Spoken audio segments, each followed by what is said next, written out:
to me, I was super nervous. I don't know if you guys wanted to back up, but at date number 3, like I was super nervous before date number 3 because to me, I'm like a 3 date.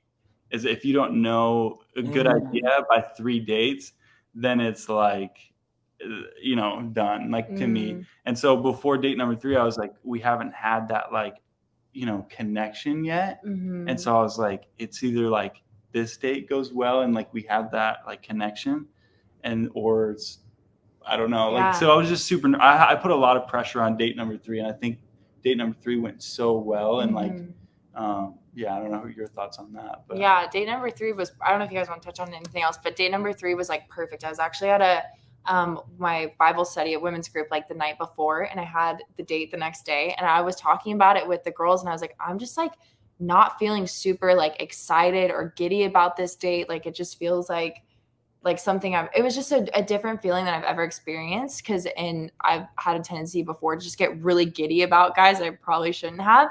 And with him, I didn't really feel that like over like wanting to jump in and commit to something.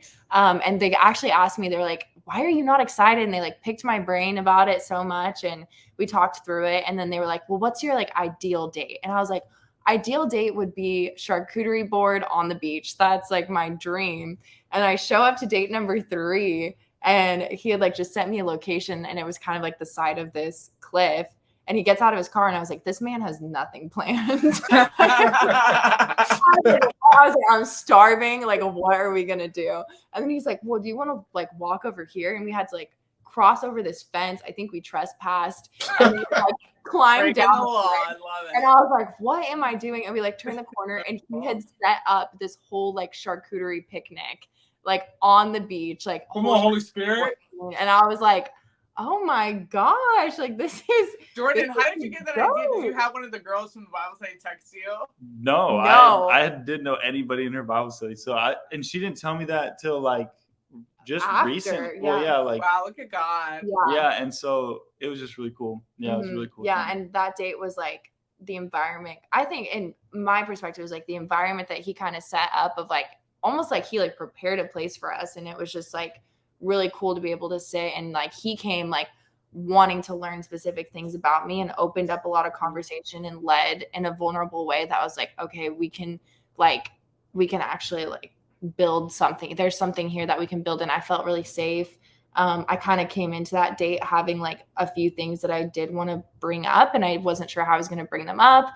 But everything just like kind of naturally came up, and we like really connected. And that was a date where we were there for a long time, just like sitting on the beach talking. It was like till it was way past dark. So it was like a really special date.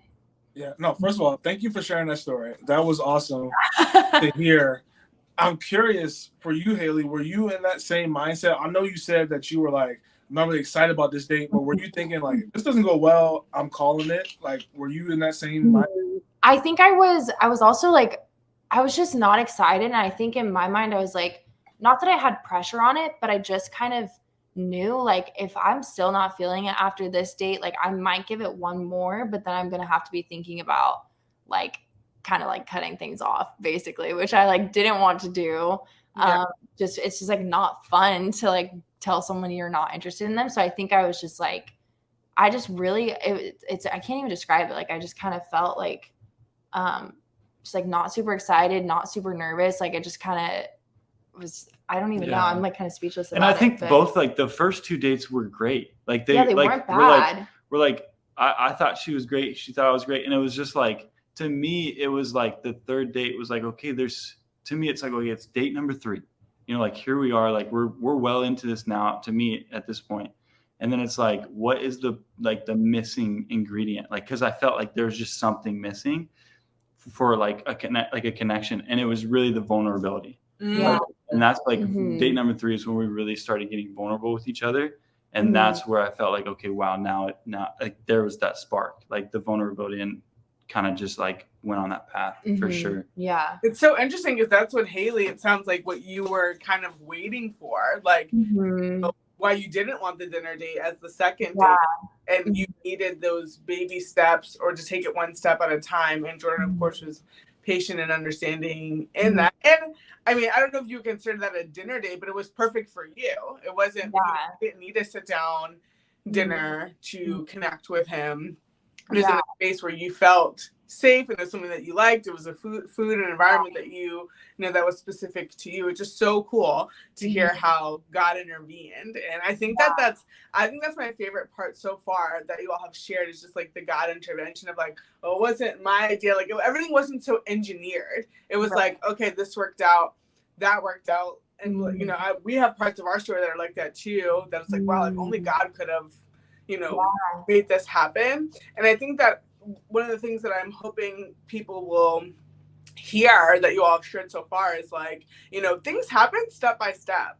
Like you're not going to fall in love the first date, the second date, and the third date. And I know that, you know, you all have been together for a few months now, and the timeline is so weird. Like we always say, like, okay, if you're 18, like, yeah, you might need to date for 6-7 years because you're 18. Like you don't have, you know, you're figuring your life out. But the older you get, a lot of times you can date faster because you know yourself better. You've just had experience, you know what you like and what you need.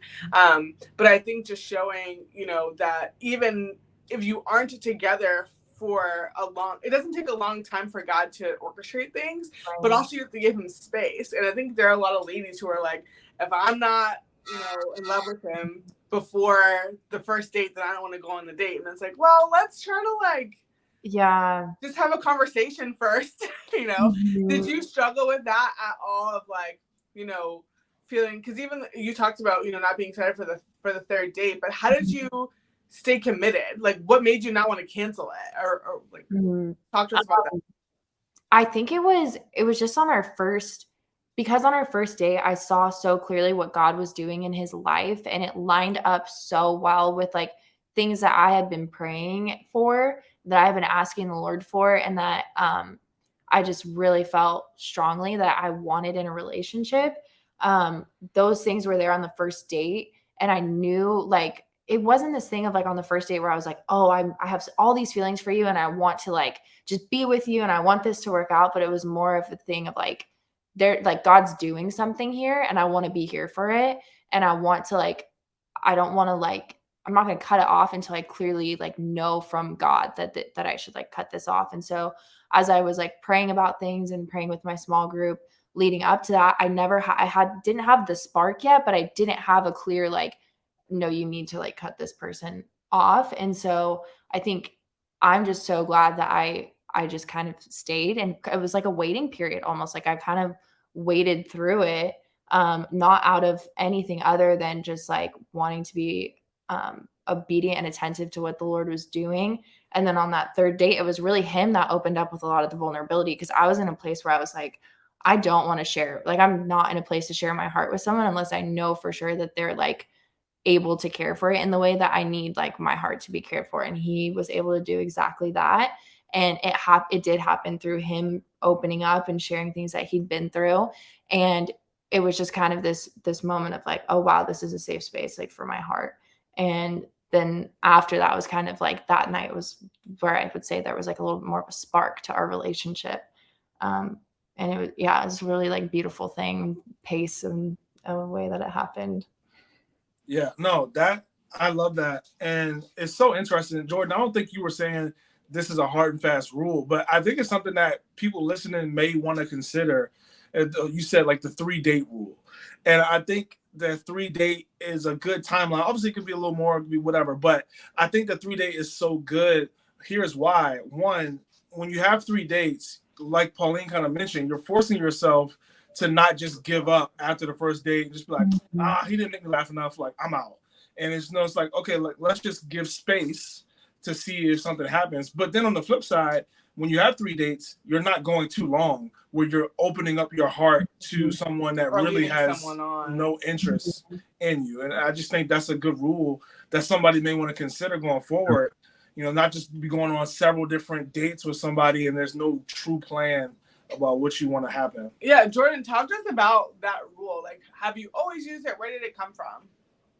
Yeah, so I haven't always used it. I just think to me it's happened a couple times, but it's like there's been a few people that I've gotten to 3 dates and then I just feel like we should not continue on. Like it just doesn't make sense. Like, but I think the 3-date rule is a good rule to use because it's like Haley was saying, like some people do think like they're just going to be a spark on date 1. And it's like, oh my gosh, like just fall in love. But it's like, there's some stories where it's like date 1, it's like, yeah, they're great. But it's like, I don't know, I need to see more. Like, and so I think that's our story, is just like date 1 was great. Like we absolutely enjoyed the date, both of us. And like, we both shared values and it's like, okay, we align, but it's like that there is going to be where we need to take some more time. So it's like date 2 and then got a little bit more in depth. And then date 3, the vulnerability. And then just now it's like, okay, we're actually have a good foundation now. And I think 3 dates is good for that, to like,